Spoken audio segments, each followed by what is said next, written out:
किसी और का काम पूर्णता से करने से कहीं अच्छा है कि अपना काम करें, भले ही उसे अपूर्णता से करना पड़े। मैं ही इस सृष्टि की रचना करता हूँ, मैं ही इसका पालन पोषण करता हूँ और मैं ही इस सृष्टि का विनाश करता हूँ। कृष्ण कहते हैं, जब जब संसार में धर्म की हानि होगी, अधर्म की विजय, तब तब मैं इस पृथ्वी पर अवतार लूंगा। अमीर बनने के लिए एक एक क्षण संग्रह करना पड़ता है, किंतु अमर बनने के लिए एक एक कण बांटना पड़ता है। जिंदगी में सब कुछ खत्म होना जैसा कुछ भी नहीं होता। हमेशा एक नई शुरुआत हमारा इंतजार कर रही।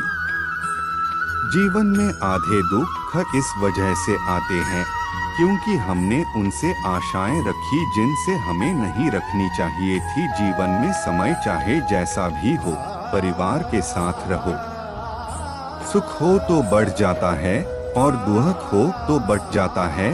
इस संसार में मूर्ख व्यक्ति, अधर्मी, अज्ञानी व नास्तिक प्रकृति का व्यक्ति मेरी शरण स्वीकार नहीं कर सकता। ज्ञानी व्यक्ति को कर्म के प्रतिफल की अपेक्षा कर रहे अज्ञानी व्यक्ति के दिमाग को अस्थिर नहीं करना चाहिए। अपने जीवन में कभी भी ना किसी को आनंद में वचन दे, ना क्रोध में उत्तर दे और ना ही दुख में कभी निर्णय ले। हे अर्जुन, मैं भूत, वर्तमान और भविष्य के सभी प्राणियों को जानता हूँ, किंतु वास्तविकता में कोई मुझे नहीं जानता। लोग कहते हैं अपनों के आगे झुक जाना चाहिए, किंतु सच बात तो यह है, जो अपने होते हैं वह कभी झुकने नहीं देते। वह दिन मत दिखाना कान्हा कि हमें खुद पर गुरूर हो जाए।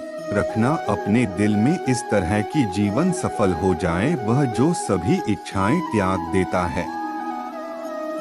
मैं और मेरा की लालसा तथा भावना से मुक्त हो जाता है, उसे शांति प्राप्त होती है। हमेशा छोटी छोटी गलतियों से बचने की कोशिश किया करो, क्योंकि इंसान पहाड़ों से नहीं पत्थरों से ठोकर खाता है। शांति से भी दुखों का अंत हो जाता है और शांत चित्त मनुष्य की बुद्धि शीघ्र ही स्थिर होकर परमात्मा से युक्त हो जाती है। अपनी पीड़ा के लिए संसार को दोष मत दो, अपने मन को समझाओ। तुम्हारे मन का परिवर्तन ही तुम्हारे दुखों का अंत है। श्री कृष्ण कहते हैं, एक बार माफ करके अच्छे बन जाओ, पर दोबारा उसी इंसान पर भरोसा करके बेवकूफ कभी न बनो। इच्छा पूरी नहीं होती तो क्रोध बढ़ता है और इच्छा पूरी होती है तो लोभ बढ़ता है। इसलिए जीवन की हर स्थिति में धैर्य बनाए रखना। अगर तुम अपना कल्याण चाहते हो तो सभी उपदेशों, सभी धर्मों को छोड़कर मेरी शरण में आ जाओ। मैं तुम्हें मुक्ति प्रदान करूंगा। जो हुआ अच्छा हुआ, जो होगा अच्छा होगा।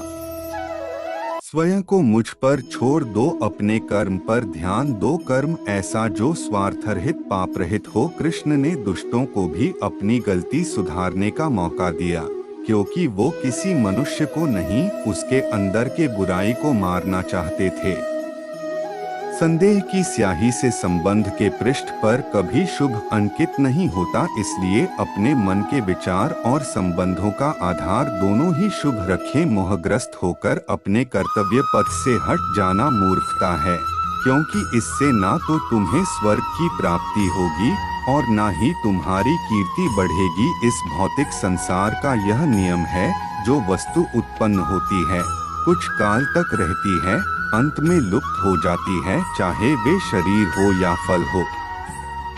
यदि कोई व्यक्ति प्रेम से, भक्ति से पुष्प, फल, जल भी मुझ पर चढ़ा दे तो उसी भाव से उसे स्वीकार करता हूँ। वह मेरा प्रिय भक्त होता है। उससे मत डरो जो वास्तविक नहीं है, ना कभी था ना कभी होगा। जो वास्तविक है वो हमेशा था और उसे कभी नष्ट नहीं किया जा सकता। जीवन में आधे दुख इस कारण जन्म लेते हैं क्योंकि हमारी आशाएं बड़ी होती है।